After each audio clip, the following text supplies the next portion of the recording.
Episode 6। थोड़ी देर बाद शिवांगी तैयार हो चुकी थी और आज उसने वही जोड़ा पहना था जो उसने शादी के टाइम पहना था। आज उसने वो लहंगा गौर से देखा जो कि कम से कम 20 लाख का था।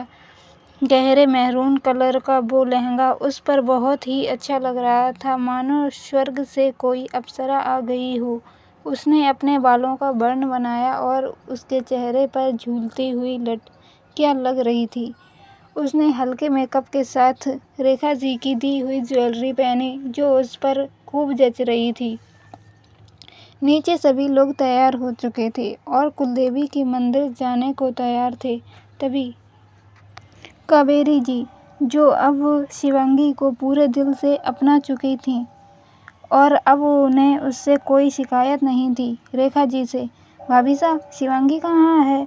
वो अभी तक तैयार नहीं हुई क्या? रेखा राणा, पता नहीं, तुम देख कर आओ एक बार। तभी काव्या, अरे आप लोग रहने दीजिए, वो देखिए भाभी साहब स्वयं ही आ गईं। सभी लोग देखते हैं तो शिवांगी सीढ़ियों से किसी दुल्हन की तरह चली आ रही थी। तब भी सभी की नज़र उस पर टिक गई। वो नीचे आती है और सभी के साथ खड़ी हो जाती है। दादीसा, कितनी सुंदर लग रही है मेरी बिंदनी, किसी की नज़र ना लगे। रेखा, जल्दी से बिंदनी की नज़र उतारिए, दादीसा कहती हैं। रेखा जी, जी मासा कहकर जल्दी से नज़र उतारती है और तभी चाची सा अपनी आँखों के काजल को निकालकर शिवी के कान के पीछे लगाती है। अब नज़र नहीं लगेगी हमारी बिंदनी को। ये देखकर शिवांगी चाची शाह के पैर छू लेती है। तभी चाची शाह, अरे शिवांगी बेटा क्या कर रही हो? मैं अभी इतनी भी बूढ़ी नहीं हुई। इतना कहकर वो उसे गले लगा लेती हैं और उसके गाल पर हाथ रखकर, मुझे पता नहीं था तुम्हारी सच्चाई, बस इसीलिए वो सब कह दिया। मैं बस अपने सभी बच्चों से बहुत प्यार करती हूँ और अब तुमसे भी। ये सुनते ही शिवांगी, थैंक यू चाची साहब। तभी पीछे से शिवांश, अरे छोटी सा दादी शाह, अब मुझे भी अपनी माशा से मिलने दीजिए। ये सुनते ही सभी लोग शिव की ओर देखते हैं जो आज सच में राजकुमार लग रहा था। गोल्डन और मरून कलर का कुर्ता बिल्कुल शिवांगी के लहंगे से मैच करता हुआ। उसकी बात सुनकर रेखा राणा, देवरानी शाह, अब आप जल्दी से हटिए और हमारे राजकुमार को भी अपनी माशा से मिलने दीजिए। कावेरी राणा मुस्कुराते हुए, जी भाभी साहब, इतना कहकर आइए हमारे छोटे शैतान, और शिव को गोद में उठा लेती है। तभी शिव, मुझे तो माशा की गोद में जाना है। कावेरी जी, अभी नहीं, अभी आपकी माशा ने कितना भारी लहंगा पहना है और अगर वो गिर गई तो? शिव, ठीक है तो मैं नहीं जाऊंगा। तभी शिवांगी शिव को लेने के लिए अपने हाथ फैलाती है। शिव, अगर आप गिर गई तो? इतना कहकर वो कावेरी की गोद से उतरकर शिवांगी नीचे बैठने को बोलता है। शिवांगी जैसे ही जमीन पर बैठती है, शिव अपने दोनों हाथ उसके गालों पर रखकर, आप बहुत ही ब्यूटीफुल लग रही हो मम्मा। इतना कहकर वो शिवांगी के गाल पर किस कर देता है। शिवी, आप भी बहुत हैंडसम लग रहे हो। इतना कहकर वो शिव के दोनों गालों पर किस कर देती है। तभी रानी शाह, चलिए जल्दी चलिए, नहीं तो लेट हो जाएंगे। राजा शाह, रुद्रांश कहाँ है? तभी पीछे से छोटे राजा शाह यानी चाचा शाह, वो अपनी मीटिंग ख़त्म कर सीधा वहीं आ जाएगा, हमें चलना चाहिए। राजा शाह, ये लड़का, ये कहकर वो चुप हो गए। तभी दादी शाह, अब जल्दी जाओ, पूजा का मुहूर्त निकल ना जाए। ठीक है, आप लोग ये सब सामान गाड़ी में रखें। उनकी बात सुनकर सारे सर्वेंट वहाँ रखा सामान जो मंदिर में दान करना था, सभी सामान को गाड़ी में रख दिया, जिससे 2 गाड़ियाँ उसी से भर गईं और फिर सभी लोग जाकर गाड़ियों में बैठ गए। शिव शिवांगी के साथ बैठ गया और फिर काव्या भी आकर शिवी के साथ ही बैठ गई। सभी के बैठते ही गाड़ियों का काफिला मंदिर की ओर रवाना हो गया। इधर महल में रुद्रांश अपनी मीटिंग खत्म कर जल्दी से तैयार हो जाता है। आज उसने भी शादी वाली शेरवानी ही पहनी थी क्योंकि दादी शाह ने उसे कहा था। उसे पता था कि अगर उसने उनकी बात नहीं मानी तो वो और ज़्यादा भी नाराज़ हो सकती हैं। इसलिए उसने चुपचाप वही कपड़े पहन लिए। वो जल्दी से तैयार हो मंदिर की ओर निकल गया। आज वो खुद ही ड्राइव कर रहा था और बॉडीगार्ड की गाड़ियां उसके पीछे थीं। वो सड़क पर बहुत ही तेज गाड़ी ड्राइव कर रहा था, लेकिन उसे देखकर लग रहा था मानो वो नॉर्मल ही ड्राइव कर रहा हो, क्योंकि वो इंडिया का बेस्ट रेसर था। जब माया उसके साथ थी तो वो ऐसे ही दोनों अक्सर रेस करते थे और सिर्फ माया की फेस की स्माइल के लिए वो जानबूझकर हार जाता था। उसने 1 घंटे का रास्ता 40 मिनट में ही पूरा कर दिया था। जब वो वहां पहुंचा तो देखता है कि वह सभी लोग थोड़ी देर पहले ही पहुंचे थे और सभी गाड़ी से बाहर सीढ़ियों के पास खड़े उसका ही इंतजार कर रहे थे।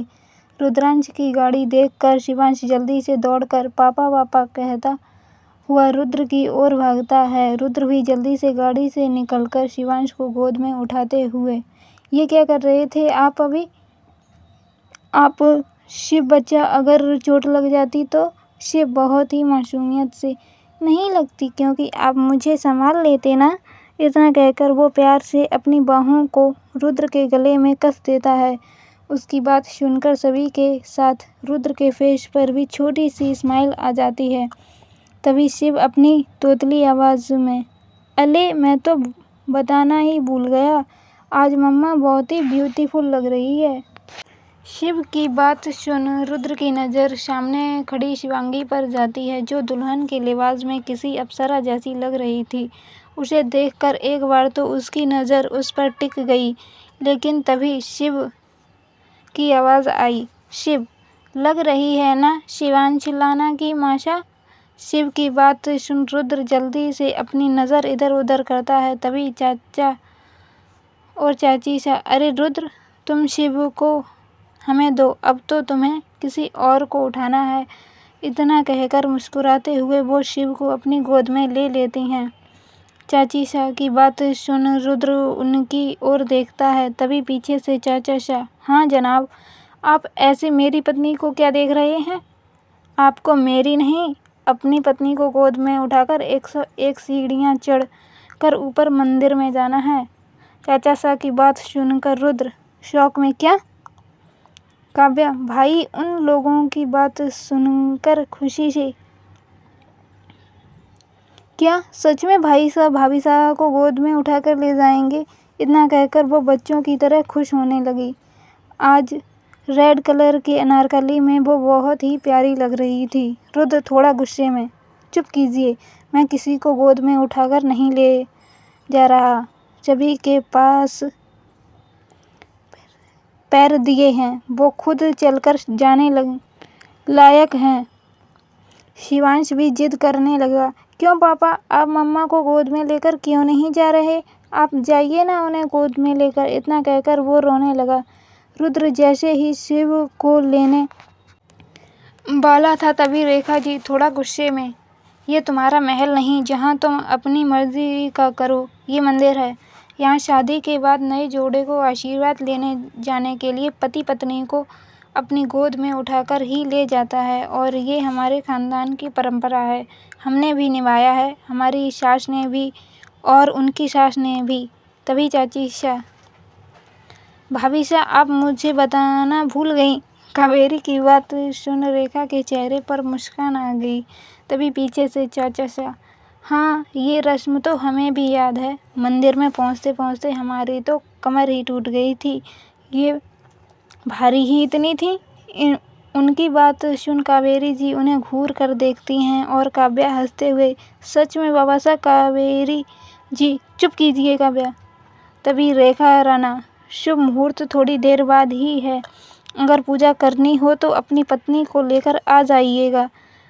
तभी शिवांगी, लेकिन माशा हम स्वयं चल सकते हैं। रेखा जी, नहीं, ये हमारे खानदान का रिवाज है और माशा की नामौजूदगी में मैं कुछ भी बदलने नहीं दे सकती। उनकी बात सुनकर रुद्र अपने बाबा शाह की ओर देखता है, लेकिन वो भी ऐसे देखते हैं मानो कह रहे हों, मैं कुछ नहीं कर सकता। अपनी सास की बात के आगे वो मेरी भी नहीं सुनती। रेखा जी, चलिए आप लोग, हमें चलना चाहिए। तभी रुद्र, लेकिन माशा, इतना ही बोल पाता है कि रेखा उसकी बात बीच में काटकर, मैं किसी के लिए भी माशा की बातों को नज़रअंदाज नहीं कर सकती। इतना कहकर वो और शिवी के साथ सीढ़ियों से ऊपर जाने लगीं। रुद्रांश और शिवांगी दोनों नीचे ही खड़े थे। रुद्र को पता था कि उसकी माशा उससे अब भी नाराज है और वो उसकी कोई बात नहीं सुनेगी। इधर सीढ़ियाँ चढ़ते हुए कावेरी जी, भाभीसा अब आप रुद्रांश को माफ़ भी कर दीजिए, वो बेचारा कितना दुखी था। रेखा जी, नहीं, उसे अपनी गलती का बिल्कुल एहसास नहीं है। उसने एक स्त्री के मान को चोट पहुंचाई है। उन्होंने मेरी परवरिश को चोट दी है। इतना कहकर वो थोड़ी देर रुकी और फिर, मैंने अभी उससे इसलिए ऐसे बात की ताकि वह स्वयं शिवांगी को लेकर आए और माया को भूलकर शिवांगी को अपनाने की कोशिश करे। कावेरी जी, लेकिन क्या वो सच में बिन्नी को गोद में लेकर आएगा? रेखा जी, पता नहीं, देखते हैं। बस कुलदेवी से यही मांगते हैं कि ये दोनों हमेशा साथ रहें और अब रुद्र को भी अपने हिस्से की खुशियाँ मिलें, जो सिर्फ शिवांगी ही दे सकती है। नीचे रुद्रांश गुस्से में था। तभी काव्या का फ़ोन आता है। रुद्र कुछ कहता उससे पहले ही काव्या, भाई आप कहाँ हैं? हम लोग तो शायद आधी सीढ़ियाँ चढ़ भी गए हैं। इतना कहकर वो जल्दी से कॉल कट कर देती है। रुद्र फ़ोन पॉकेट में डालता है और कुछ सोचकर शिवांगी के पास आता है और बिना कुछ कहे उसे अपनी गोद में उठा लेता है। ये देखते ही वो शॉक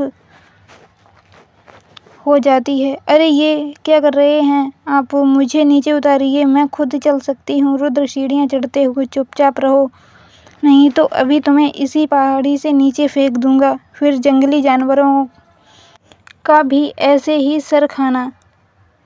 उसकी बात सुन शिवांगी की तो दोनों आंखें बाहर आने को हो गईं और वो जल्दी से अपनी बाहों को रुद्र के गले में डाल लेती है, ऐसे जैसे रुद्र सच में उसे फेंक देगा।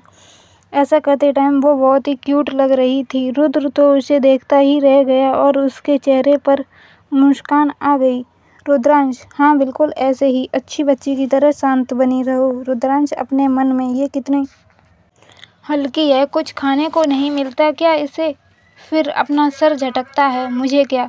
रुद्रांश की बाहों में शिवी बहुत प्यारी लग रही थी। सभी लोग मुड़ मुड़ कर उन दोनों को ही देख रहे थे। शिवी रुद्र की गोद में उसे ही देख रही थी। सूर्य के प्रकाश में उसका चेहरा और भी चमक रहा था, जिससे उसका चार्म और बढ़ गया था। हवा में उड़ते हुए उसके सिल्की बाल बार बार उसके चेहरे पर आ रहे थे। रुद्रांश सामने देखते हुए, ऐसे क्या देख रही हो मेरे चेहरे में? कहीं तुम्हें मैं पसंद तो नहीं आ गया? रुद्र की बात सुनकर शिवी एकदम अपना चेहरा इधर उधर करती है, लेकिन उसकी लास्ट की बात सुनकर वो थोड़ा गुस्से में, तुम और मुझे पसंद कभी हो ही नहीं सकता। कभी तुमने देखा कि कोई एंजल किसी डेविल को पसंद करे? रुद्र, तुम्हारा मतलब मैं डेविल हूँ? तो ठीक है। इतना कहकर वो उसे छोड़ने लगा। ये देखकर शिवांगी जल्दी से उस पर अपनी पकड़ और मजबूत बना लेती है। ये क्या कर रहे हो? मासा ने बोला था कि रास्ते में नहीं उतारना है, नहीं तो अपशगुन होगा। रुद्र भी बिना कुछ कहे सीधा सीढ़ियाँ चढ़ने लगा। वो अपने मन में ही, ये क्या कर रहा था, कैसे बात कर रहा था? मैं तो कभी किसी से ऐसे बात नहीं करता। वो अपने आप से ही बात कर रहा था। तभी शिवी, अरे क्या हुआ, कहाँ खो गए आप? मंदिर आ गया है, मुझे नीचे उतारिए। शिवी की बात सुनकर वो अपने होश में आता है और उसे नीचे ज़मीन पर उतारता है, लेकिन तब तक काव्या उन दोनों की प्यारी सी तस्वीर ले चुकी थी। शिव, वो ऐसा मुझे भी दिखाओ। काव्या, अभी नहीं, घर चल कर देखेंगे। सभी लोग वहीं खड़े थे। शिव जल्दी से रुद्रांश के पास जाता है। पापा, आप दोनों बहुत सुंदर लग रहे थे। तभी पीछे से पुजारी जी आते हैं। राजा सा मुहूर्त का समय हो गया है, महापंडित जी बुला रहे हैं। उनकी बात सुनकर सभी लोग उनके पीछे पीछे गर्भगृह में जाते हैं। अब क्या होगा आगे जानने के लिए जुड़े रहिए हमारे साथ, क्योंकि आगे खुलेंगे और भी राज। जानने के लिए ज़रूर सुनें हमारी कहानी मेरे अनचाहे पति परमेश्वर।